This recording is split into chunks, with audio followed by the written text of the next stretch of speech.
बिस्मिल्लाहिर्रहमानिर्रहीम अस्सलामुअलैकुम या अली हक हैदर। उम्मीद करना तुसीं सारे भरा ठीक हो ते अल्लाह ताला तुहानूं सारिਆਂ ਨੂੰ ठीक रखे जी। ते अल्हम्दुलिल्लाह जी अल्लाह दे फजल ते करम दे नाल जी एक बारी फिर करम हो गया जी। मैं जा रहा मदीना शरीफ ते मक्का शरीफ जी। ते कुछ भरा इसरार कर रहे सन कि असमीन भाई कि तुसी अपना जिहड़ा नंबर है ना वो सानू सेंड करना है, असां तुहाडे नाल मुलाकात करनी है मक्के भी ते मदीने भी। ते उन्हां सारियां भरावां अगे इल्तजा है कि जिन्हां नाल मक्के मुलाकात होवे दी हरम विच होवे दी ते जिन्हां नाल मदीना शरीफ मुलाकात होवे दी वो भी हरम विच होवे दी। क्योंकि ये वे कि जिन्ना भी टाइम इबादत दे विच गुजरे उन्ना ही टाइम अच्छा जी। आया कि फजूल किधरे जाने नाल या फजूल किधरे बहना वो बेहतर है कि उन्ना टाइम इबादत विच ते मस्जिद नबवी विच ते उस तो बाद मक्का शरीफ हरम विच टाइम गुजरे, या जिहड़ा दूसरा टाइम जिहड़ियां ज़ियारतां ने वो साइड ते गुजरे जी।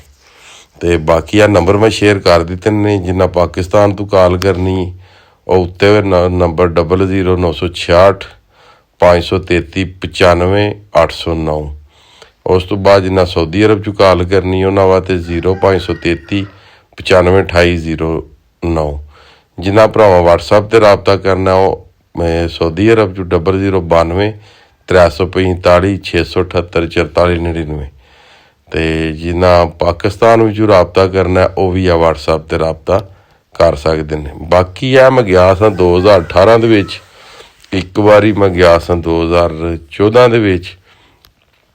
मेरे को 2018 दी वीडियोज़ पईयां ने। मैं नीयत कीती सी कि इंशाअल्लाह ताला अल्लाह ने जो मौका दिता ना जी ये वीडियोज़ जिहड़ियां ने ना उदों ला देआं दे, ठीक है जी। ते मैनूं लगदा कि जिन्ने भी मेरे फ्रेंड ने उन्हें वीडियोज़ नहीं वेखियां ते ये काफ़ी पुरानियां ने, अज तो 7 साल पहलां दियां।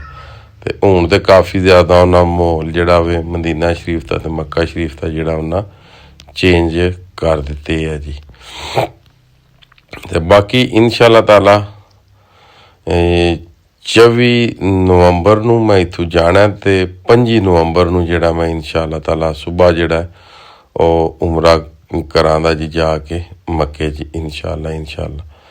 तकरीबन ये तुसीं समझ लो कि अज हो गया जी हफ्ते ने तुसीं वीडियो वेख रहे हो। हफ्ते की शाम नूं इतवार ते पीर वाले दिन इत्थों शाम नूं निकलना ते रात 1:30 बजे की फ्लाइट है लाहौर तो। ये तुसीं सारे भरावां इन दुआ करनी है जी कि हैरोफियत नाल जिहड़ी कि बोर्डिंग सारा सिस्टम जिहड़ा कि क्लीयर हो जाए। क्योंकि ऑलरेडी मेरे 3 पासपोर्ट ने, 3 पासपोर्टां दे उत्ते 4 वीज़े ऑलरेडी पहलां लगे ने। 2 बारी मैं उमरा करन गया, अपने टाइम च वापस आया। उस तो बाद मस्कत गया विजिट ते उत्थों ही मैं अपने टाइम च वापस आया। बाकी तुसीं मस्जिद नबवी दे सरकार नबी पाक दे रोज़े दे जनाब तुसीं मनाजर वेख सकदे हो।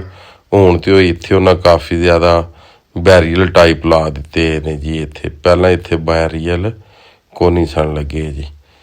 ते एक बारी फिर दस दियां व्हाट्सएप नंबर मेरा उत्थे चलदा रवेगा। बाकी वो नंबर ने जी मेरे कोल ते इंशाअल्लाह ताला अज तो ठीक 4 दिन बाद उत्थे मैं पहुँच जांदा। ठीक हो गया जी। तो बाकी जेहड़े भी भरावां मुलाकात करनी होई मक्के भी हरम विच ते मदीना शरीफ भी हरम दे विच ही जी इंशाअल्लाह। ते बाकी होर साडे प्रोग्राम है ने मुख्तलिफ मकामात दे जाने दे, वो मेरी पहले दोस्तां दे नाल जिहड़ी गल है हो चुकी है। ते बाकी अज दी वीडियो अज दा व्लॉग करने खत्म होने दिओ इजाज़त। नैक्सट वीडियो होने तक ज़्यादा अपना ख्याल रखियो, अपनी खास दुआवां दे विच मैनूं याद रखियो।